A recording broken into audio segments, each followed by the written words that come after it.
क्या हुआ है, AC and AD are tangents.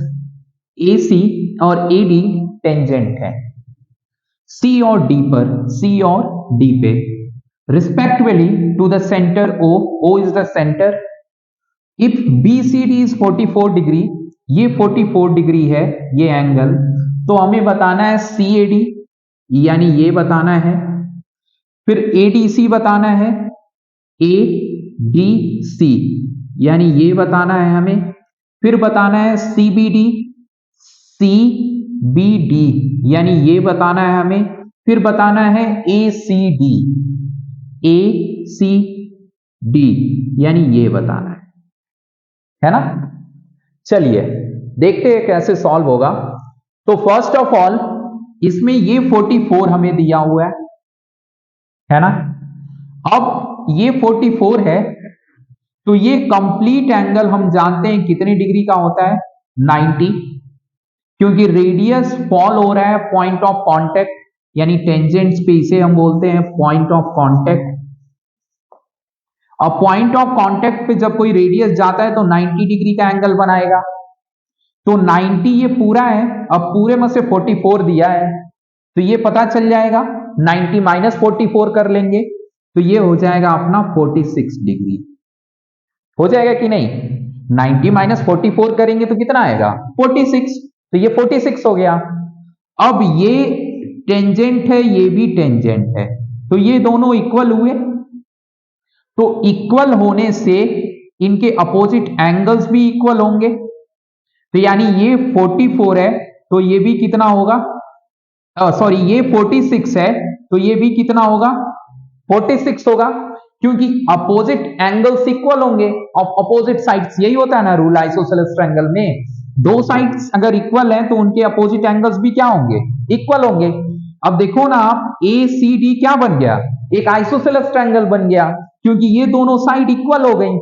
Because AC और AD क्या है, आप लिखोगे AC इक्वल टू AD, और ये क्यों है, तो पेयर ऑफ टेंजेंट्स हैं, और भाई पेयर ऑफ टेंजेंट्स क्या होते हैं, इक्वल होते हैं। ये आप जानते हो पूरे चैप्टर में आपने पढ़ा है सर्कल के, ये दोनों इक्वल हो गए तो इनके अपोजिट एंगल भी इक्वल होंगे, क्योंकि ये ट्रायंगल क्या हो गया ACD आइसोसेलेस ट्रायंगल हो गया। अब ये 46 ये 46 हो गया, तो ये पता चल जाएगा कि नहीं एंगल सम प्रॉपर्टी से। अब इन दोनों को सम करिए, 180 से माइनस करिए, ये पता चल जाएगा।